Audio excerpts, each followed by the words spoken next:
This broadcast is inappropriate for all ages right here on hashtag We Are Movie Club. It's time for Bad Movie Club. Sometimes ideas are so heinous, so horrible, that they are made manifest and we have to watch them. Salutations, I am Cameron, and I am conversation ready. This is Bad Movie Club. And we're going to talk about Suicide Squad today. Now, my perfect openings. You all fall into my plot. This is such a controversial movie. Now we watched this over on Rabbit/Camera. Sunday nights are double feature nights. We do Bad Movie Club and Weird Movie Club. So we did Suicide Squad. So polarized. A lot of people showed up to watch it because they legitimately liked it.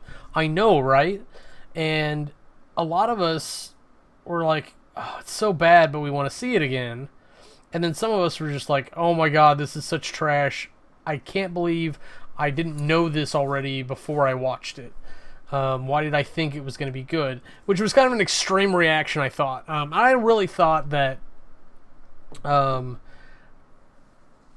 buddy, Crack, online might like it, but he liked it a lot less than I thought he would, which he might have just been in a mood, because to put it in perspective where his brain was, he saw Black Panther, he wasn't too thrilled about that either, but we managed to break the hype on this one. We were like, don't it's a low bar that you're reaching for, just try to have a good time. And I think he did that, if I'm being honest. And some of the premise isn't that bad. The idea of the Suicide Squad is an actual idea that happened in the comics. Granted, I don't know a lot about it because my knowledge of DC Comics is really fairly limited to Gotham. And then certain parts of Gotham. Like, I'm not well read on Gotham, but I really enjoy everything that I have experienced there. And I know that the Arrow is a joke on Batman. I know that I like my Flash funnier than sad. Superman is boring, you know, the basics of DC lifestyle. But this is an interesting idea, really put together by an evil fucking woman. Now, granted, whether or not she's playing the role of a guy, I'm going to go ahead and say outright, spoilers, whatever you want, Amanda Waller is evil. She has no regard for human life or decency or anything. Especially when it comes down to her own, which this movie proves. She's not a hero. She's not a good guy. She's barely even... You know what? I can't even call her an anti-hero. Because calling her an anti-hero indicates that she does something bad for a good result. No, she's just trying to save her own ass. She's a criminal, really, when it comes down to it. She's an authorized criminal. Which makes her a bad guy. Yeah, I hate to say it. And then that makes the Colonel a bad guy for working for him. And then it makes the Suicide Squad bad guys pretending to be good guys who are actually bad guys doing bad things or doing a good thing to help a bad person. So, like, just the moral conundrum of this entire thing is enough to make you want to go take a nap. I'm telling you, it's not good. It's not a good place that it went. And the Enchantress is amazing. I really thought that was a cool character. I thought it was a good idea to bring her in, have her be a big bad thing for everyone to take. Maybe not these guys, because really, like, I started laughing in the middle because I realized that the way she sold these guys was that if Superman tore the roof off of the White House and took the president, who would we send to stop him? And this ragbag bunch of idiots is who she comes up with.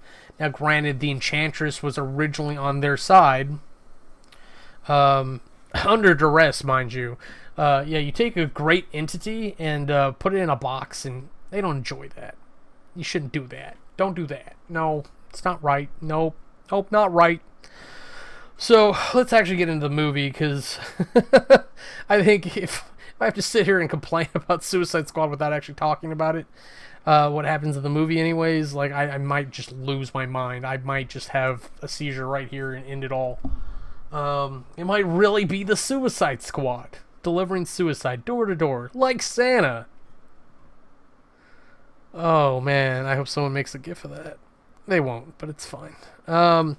So, and I'm just going to jump right into this.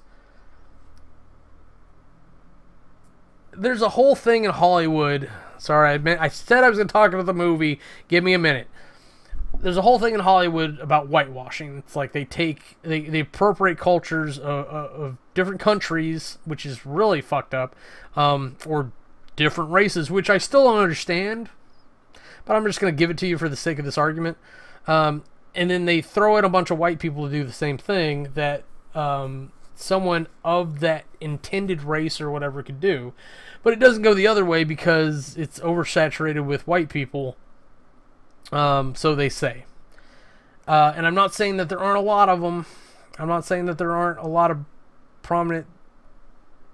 I'm sorry. I'm not saying there isn't a shortage of prominent black actors and actresses.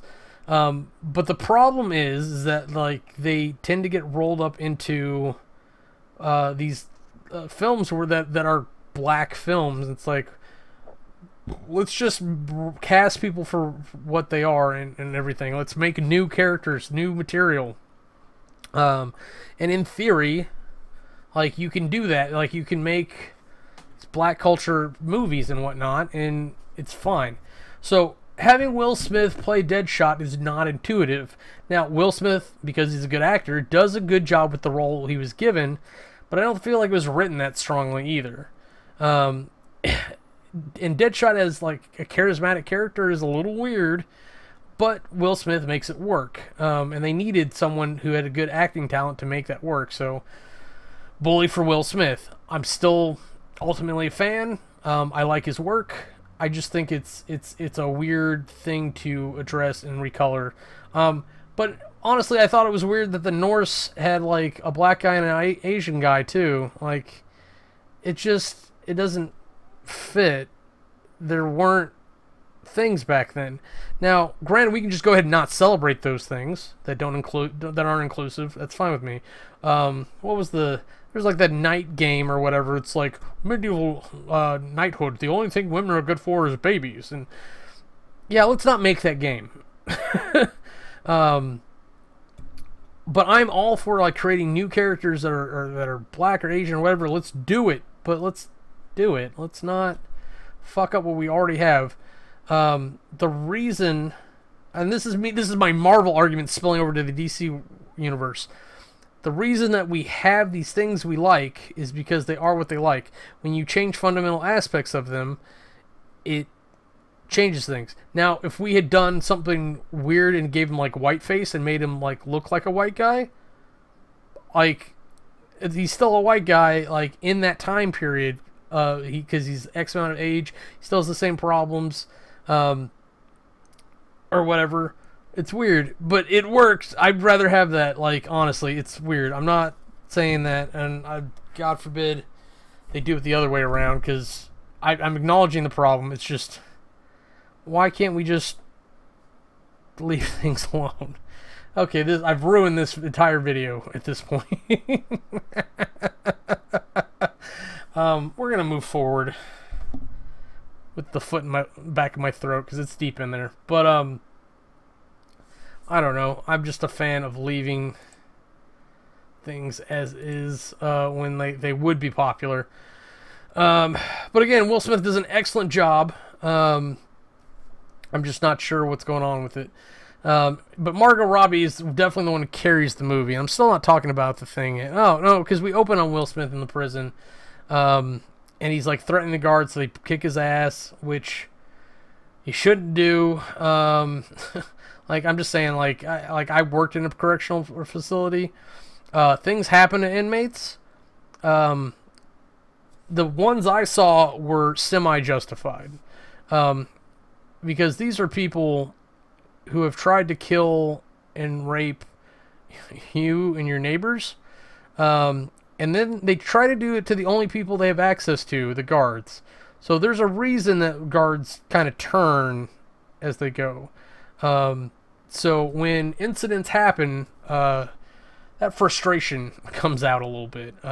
So I'm just saying, that's what it is. But it shouldn't go this far. It seemed really unnecessary that, like, did he really threaten you? Like, it sounded more like he promised to make sweet love to you. That was my impression anyways. But so yeah, I even put the wrong name there because they don't introduce him. They don't make him go, "Hey, Deadshot, have some mashed potatoes, Deadshot." Like, something like that would have worked. Harley Quinn's much more iconic. Plus, they left her looking kind of like whatever. Granted, like, the comics would have had her like had more ridiculously big boobs. But what can you do? It's not like you can artificially do anything like that. Hey, Lara Croft, Tomb Raider, Angelina Jolie. It didn't really work in there either, but whatever. But she manages to do all the acrobatics and like keep the heart of the character. I don't know what the heart of the character is for Deadshot, so I can't vouch for that part of it. All I know is, like, he's a thing, he's this way at this time period, so he's going to have X, Y, and Z dust-ups. Yeah, so I gotta learn to drop things, but whatever. So for whatever reason, like, there's way too much space around her cell. She's literally taking up space for 9 inmates that would be in her same cell, and she's got her sheets strapped up to the ceiling, I guess. Is that what you call the top of a cage? So that she can do like acrobatic stuff, like silk aerobics and whatnot, or acrobatics rather. And so they send 20 guys in to make her sleep on the ground, not the ground, but on the bed instead of in the air. And I don't know if that's a "we're pissed at you" thing, or if that's a "these are the rules" thing. Very unclear. But they shock the shit out of her, even though she knows the cage is electrified, because she has to at this point. And then she stands up and knocks herself out. Like, she runs into the cage until she's knocked out. Or resulting in her knocked out. Outside, we have this narrative about Superman being dead, which made me happy. And I don't know if they mentioned that, like, when he wasn't. Because I think they mentioned that, like, when he flew in the sky and then when he didn't. And Amanda Waller, who doesn't get a proper introduction either, like, she gives some introductions, like, about 15-20 minutes into the movie. Fucking lame, too. Like, she's having dinner with this admiral or general guy. She's trying to sell the project, and it's all about having this task force with Deadshot, or played by Will Smith, who we finally learn, and we get to see when Batman finally took him. And we got to see his daughter. That little girl is fucking awesome, too. Like, she wasn't in the movie a lot, but she was in there for a really powerful scene. And and as good an actor as Will Smith is, like, he kind of went dead, and maybe that's what they told him to do as Deadshot. But his daughter got in the way, and he's sitting there pointing a gun at, like, his little wrist cannon thing at his daughter. And his daughter's asking him, "No, don't kill Batman." And he knows that if she just get out of the way, he could kill Batman, or he could shoot Batman. He tries luck trying to get away. But he goes to jail for his little girl, which is a sweet moment. Like, there are because it's still selfish, but good motivations in some villains, which actually helps play with that weird morality jump rope that happens in this movie. Ugh. But he is a hired killer, so we can't forget that, even if his clients do, because that was a really stupid fucking intro to his abilities. Is that, like, they didn't pay him to do the job, so he's like, no.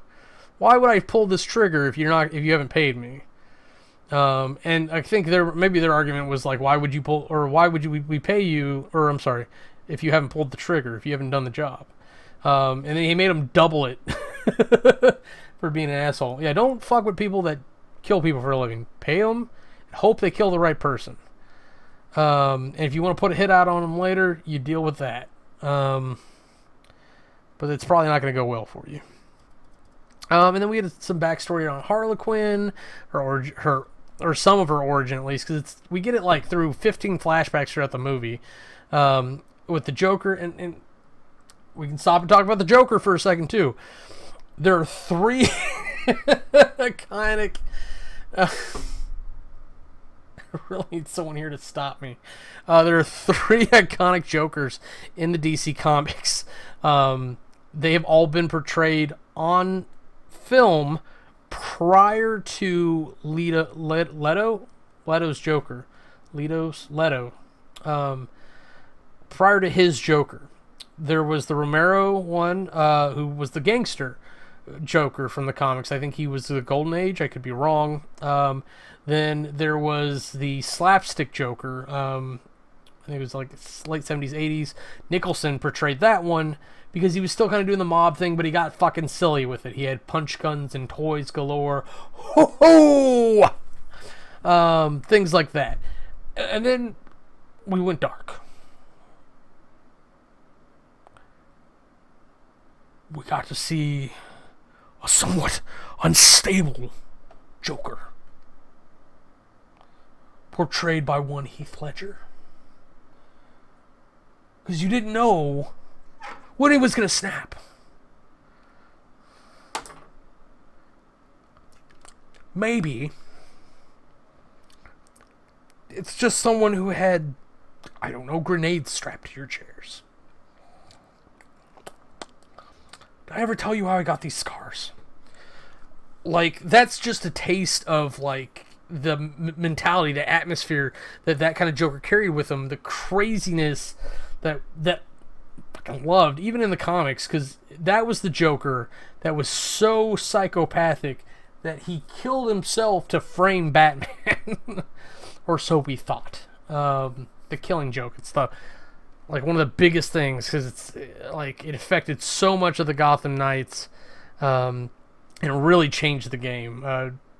With Barbara Gordon and Jason Todd out of the picture, man, I'm spoiling things, but who cares? So anyways, we get to see when Batman took Harley Quinn. So it's like, that's what we're missing out. It's like the movie could be here, but it's like here, and I don't know how to get it up there. I don't know what I would do to fix it, you know. And then we get to see, or we hear about Captain. Yeah, okay. So we hear about Captain Boomerang, because he actually had tangles with the Flash, reference to the CW show, El Diablo, which we really don't see a whole lot from him until later in the movie, because he's kind of gone Buddhist and like vowed peacefulness, and he's really sticking to that. Like, that's really a thing that he's vowed to do and he cares about. So of course he's going to do it, because why not? Plus he has to live his life in a tank, because he literally is too powerful. He's so OP in this movie, but we'll get there. Killer Croc, who I don't know if he was ever a cannibal. Like, I don't know if that's a thing that they did with him in the comics or the cartoon. Like, it never, like, occurred to me that Croc ate people. He occurred to me that he had a really strong jaw that he could snap through people, and like maybe he bit people, but he wasn't like, you taste like KFC. So they really did a number on Croc, and they made him a lot smaller than I wanted him to be. It felt like he should have been Bane size in Batman Forever. That's so ridiculous. Or Batman and Robin, sorry. Because even Bane, like Tom Hardy, like is a big guy, but he's not this monstrous thing. And Croc and Clayface are those things, and that's part of what makes it a weird cartoon. And of course we've got the Witch, the Enchantress, with Dr. Moon and the Colonel, just to wrap up our spread of characters. Plus they roll in, Slipknot, and who's the other one? Am I missing somebody? I don't know. We'll get there. So, and then on top of that dinner, there's a briefing that is the exact same conversation, but just rearranged a little bit. And then it was really upset by like this really cool thing that happens, because Dr. Moon like summons the Enchantress, just Enchantress, and then she has her hand on the table, and then the Enchantress's hand comes through the table, interlocks, they flip, and all of a sudden it's the Enchantress standing there, and you got people going, Dios mío, things like that. So, like, it's cool that it happened, and they tell her to go get a thing, and she does, and then she, like, starts feeling up the general.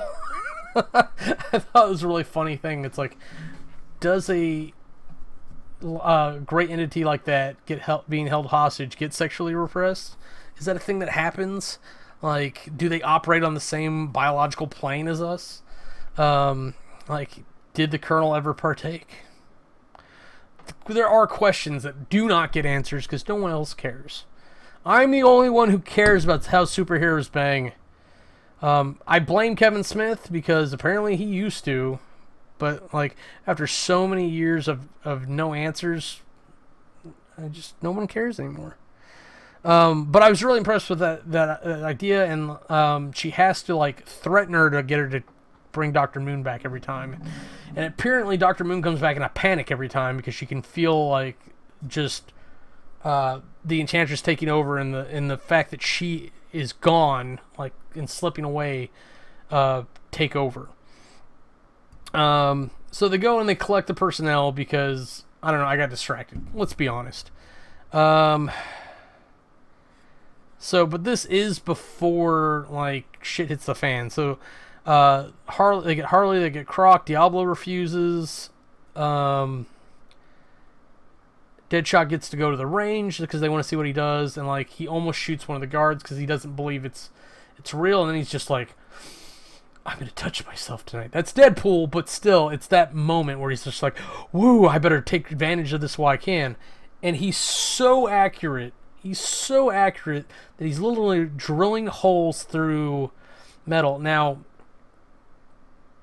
unless he's a meta, it's impossible.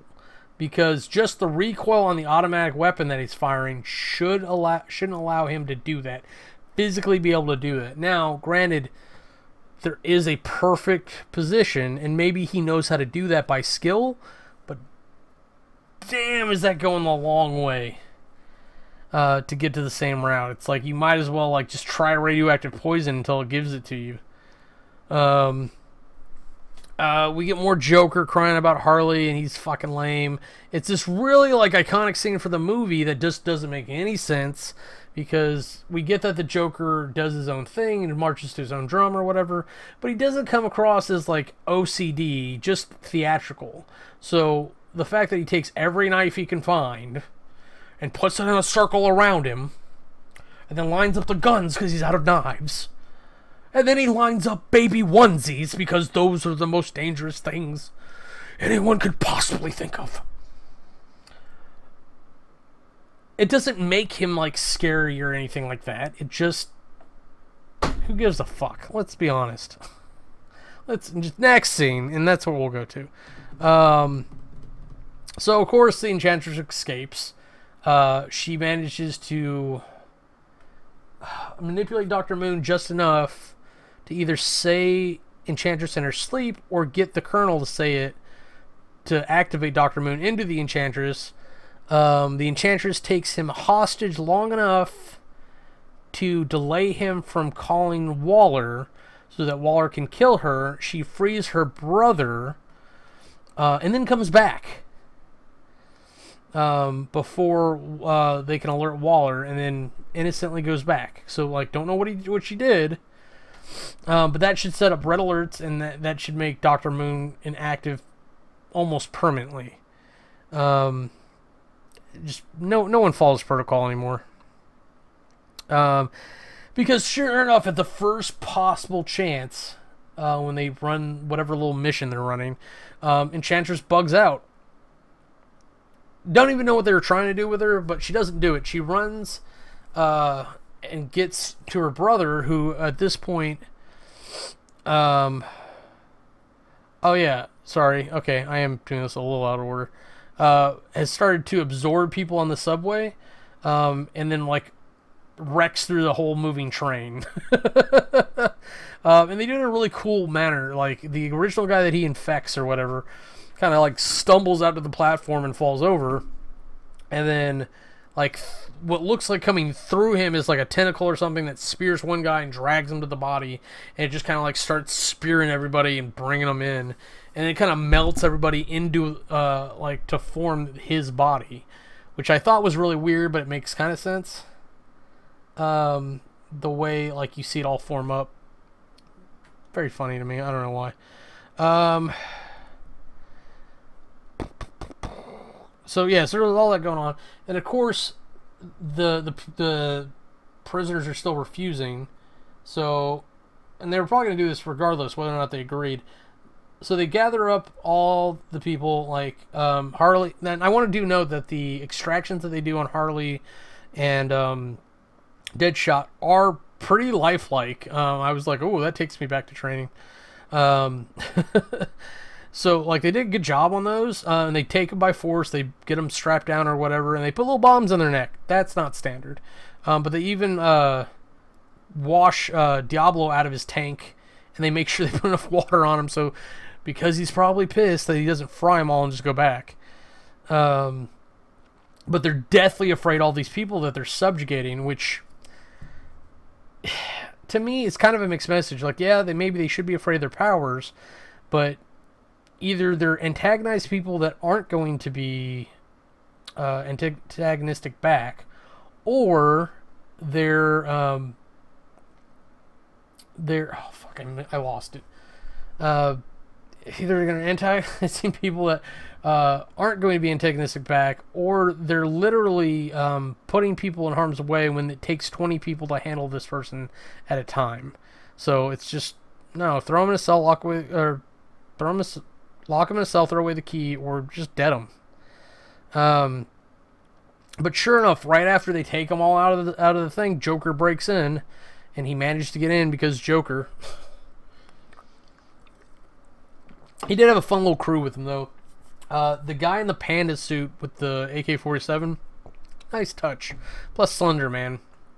So back in the subway, brother's still wrecking things. The Colonel's there. Which forces the Enchantress to escape, like I mentioned. And so he calls into Waller. Waller starts punching her little lights out on her voodoo doll, or on her heart, and the brother saves her. I don't know what he does. If he absorbs the heart, he goes and steals it, and gives it back to her. If he becomes her heart, I don't know. Whatever. Who gives a fuck? If we're being honest. And they set up shop in the subway or whatever, and they start converting people, and they put a big light in the sky, and there's a portal that's a weapon. You know, standard villainy type stuff. When you're a god and you have nothing to do, come on down to the subway where you'll eat fresh. Basically, that's basically what happens. But the city is just getting wrecked, and the Suicide Squad assembles. There's a little bit of disbelief over like the bombs on the neck, but everybody's getting an opportunity to get out into the world, so they kind of jump on that. We get introductions, we get a briefing, the characters meet each other. Waller makes a very ominous speech because she's a soulless robot thing. That's an insult to soulless robot things. I apologize, soulless robot things. You will eventually be our overlords, I'm sure. We get introduced to Katana, which is here because the plot says so. I don't understand the relationship between the Colonel and the Katana. It's not like they used to date. It's not like she's a foreign national. It's not like they used to work together. I don't understand why she's here. And then her sword traps the souls of her enemies. How do we know that?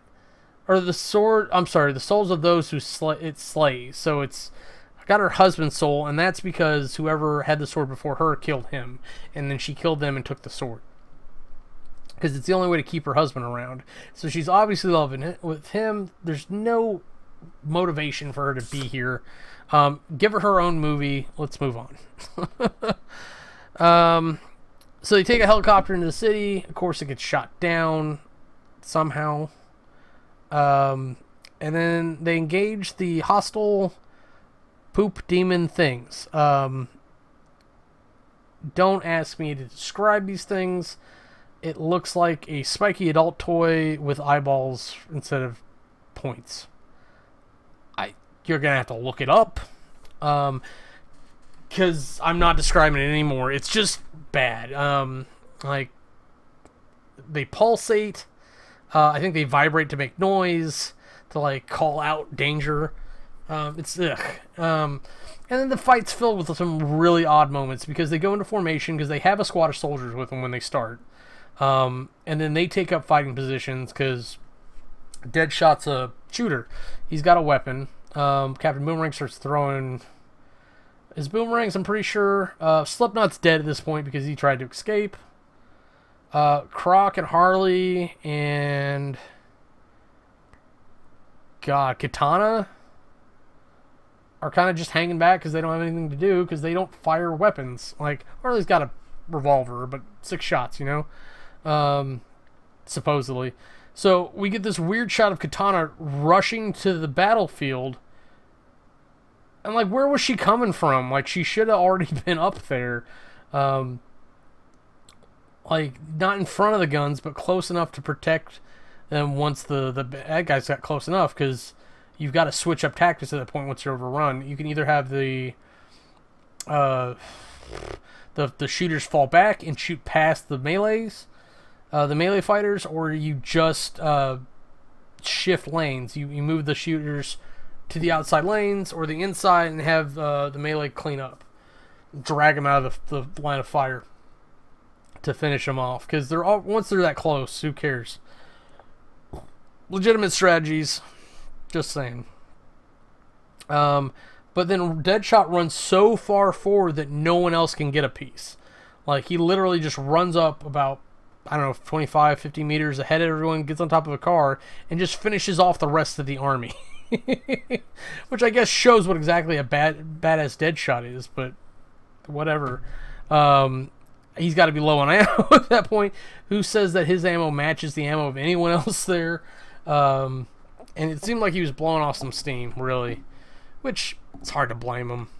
Especially since he got into it. Like, it's finally had a reason to shoot people. So, enjoy. God, you were so shitty. Is it something about ginger hair? Okay, so this will make him go away, because he hates this glove brush thing. Oh, see, now, because the camera's on, you're going to make me look stupid. Fuck you, cat. So, sure enough, some of the soldiers managed to get taken after the battle. I have no idea what happens. I think it's a disagreement about which objective to take. So they end up splitting up to cover ground, and of course, the soldiers run right up the middle and get caught and captured, and then Enchantress, lovely as she is, manages to kiss them. But when she kisses them, they turn into those poo demon things. So, bleh. Like, maybe I'll pass, you know? You know, wait till you turn back into a supermodel or whatever it is that you do in real life. So, I got lost. It's really hard to keep track of what's happening in this, other than there is fighting happening. So, Harley does break down a storefront to get a purse, reprimanded, no head blown, whatever. And they go to this office building. And I think the point of the office building is that that's where their target is that they're trying to get to. They've got to go rescue, spoilers, Amanda Waller. And so, like, Harley ends up taking the elevator. She has some flashbacks about her and Joker. Nothing really, like, super crazy, just, it is what it is. And so she's fighting guys that are, like, jumping onto her elevator. She gets to the top. They think it's bad guys. It's just her. They all group up. They go through the offices, and they fight more guys. And then they finally get to Waller, and she kills everyone else in the room but herself and the Colonel, who is her extraction buddy.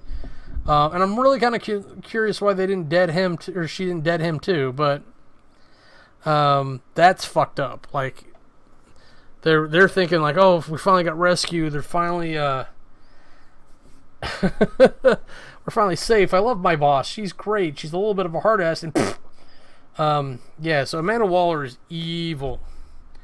There's no reason why she should live over those other people. Now, theoretically, and that's what she'd tell you, is that she knows enough secrets or whatnot to make her life more worth theirs. Nope, that's not how that works to me. whatever. So they get to the roof, and Joker lights it up because he managed to steal a military helicopter. No small feat. But he's got like this 50 cal minigun. It's probably not 50 cal. It's probably like a Barrett or something, or a saw. He's lighting up the roof, and I think Deadshot tries to get Harley not to leave, but Harley manages to climb up to the helicopter, and they escape. Or she doesn't climb up to the helicopter. That's right. She's dangling from the rope. Waller contracts Deadshot to kill her. And he fires, and she falls. And then she gets up again because he missed. And we know the Deadshot doesn't miss. So, like, it's not that he has a thing for her, but there's, like, a really sweet platonic bond. Like, that actually came up in, like, not an argument, but a discussion in the chat of whether or not Deadshot and Harley belong together, like, romantically. And I was like, no, it ruined their friendship. Because I like their friendship. I like what they got going on. It actually doesn't need an element of sex. It's they can go both bang other people and then hang out and be like, hey, what do you do? Oh, like, still messing around with him? You need a real man. Psh, I'm taken. I've got all I can handle. That sort of nonsense. But sure enough, another military helicopter shows up. These are not cheap either. Like, I'm just saying, like, there's a lot of, like, damaged military property in this movie that, like, you couldn't justify on the budget. And they hit that other helicopter with a missile before they can fire off theirs. So the Harley falls out of the helicopter, which should have killed her. The way she rolls and everything, that's Harley special, because that's a bullshit landing. Even with her eating shit on it. The fact that she's alive at all is amazing. So there's that, and then the Joker should have been up in flames, but he had a chance to escape. So goddamn cat hair. There is that poor man.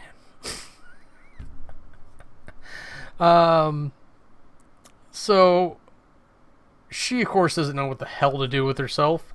She's just sitting in a car crying in the rain. She takes off her pudding necklace or choker, whatever it is. And which is a nice moment that doesn't belong in this movie, where she is kind of leaving the Joker behind, at least symbolically. So fuck that, I guess. But the Colonel walks out. They bring Harley back into the fold.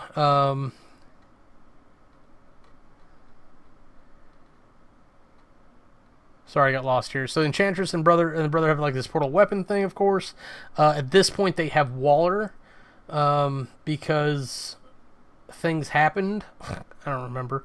And they're going to interrogate her, but they're going to do it with tentacles, which again, that was a different movie, but still, they told her to act and behave a certain way, and then she obviously didn't know what was happening, and they CG'd it in a way that didn't react naturally to what she was doing. So she's still a good actress, she still did the scene right, but like, it's just a shame that like we couldn't have matching CG to it.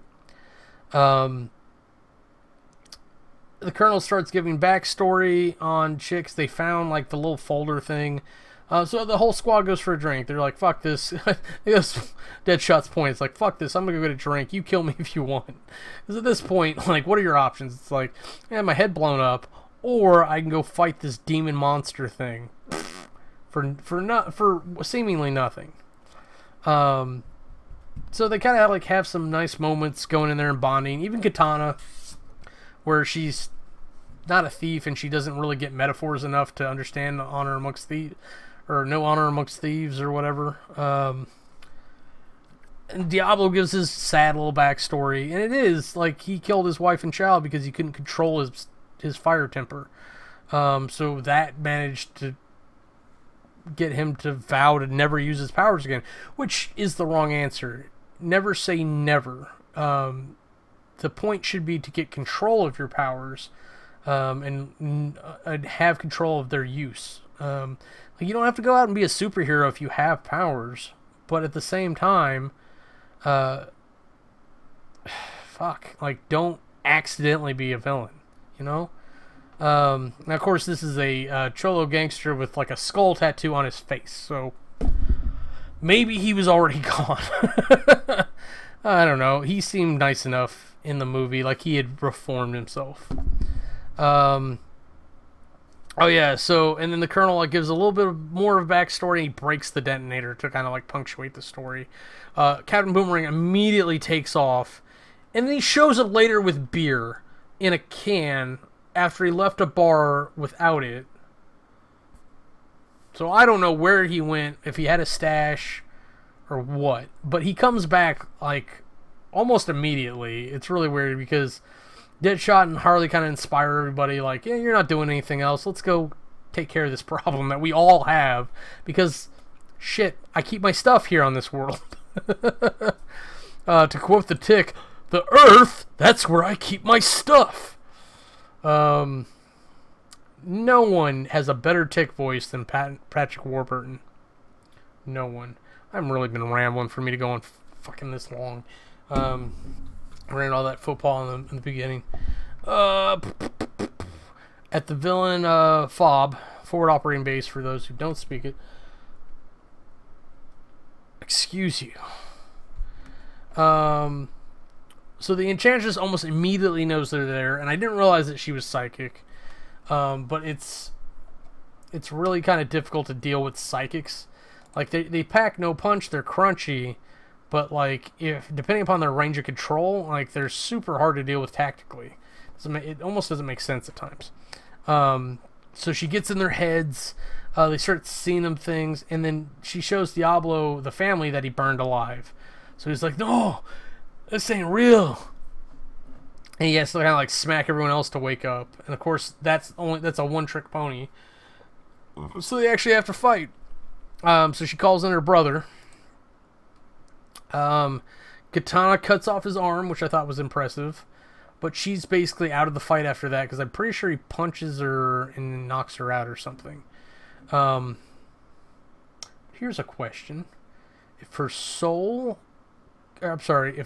takes the soul of the people she killed, would she now have the soul of his arm in her sword? Oh well. But Diablo kind of steps up and he's like, oh, I got this. And he turns into this giant flaming skeleton thing. So he hits his true form or goes Super Saiyan, whatever you want to call it. And he basically gets into a gridlock with the brother character. And because the brother is kind of supporting Crazy Bitch, he's slightly underpowered. That's the explanation as it was given to me when I didn't understand it. I'm just going with it at this point. It's too late in the movie to ask questions and deal with this nonsense. So, of course, he pushes dude into the right position. The Colonel blows this mine thing that he had set there earlier, and it blows the two of them sky high. Hopefully forever. Sad about Diablo maybe, but took out the enemy. Everyone else goes and squares up on Enchantress, who's not afraid at all because she's basically a god. But her psychic trick doesn't work, which typically means that like they're not feisty to begin with. And she did make like a whole army earlier, so she's probably low in electrolytes. So she gets up and engages in melee. I have no idea why. Maybe all her energy's caught up in things. Like she didn't have time to move money in from the offshore accounts for this, so she just grabbed a couple of daggers and went too. But she ends up whooping their asses, especially since it's mostly melee fighters. This is surprising. Deadshot's the only ranged one. Harlequin still has a revolver somewhere, but I think she's basically running around with a bat the whole fight, and she bonks her in the head, and she turns around and looks at her, and she's like, "Ah, sorry." So, for whatever reason, they get to a point where it's kind of a stalemate or something. I don't know. And so the Enchantress like tries to make more bravado again, and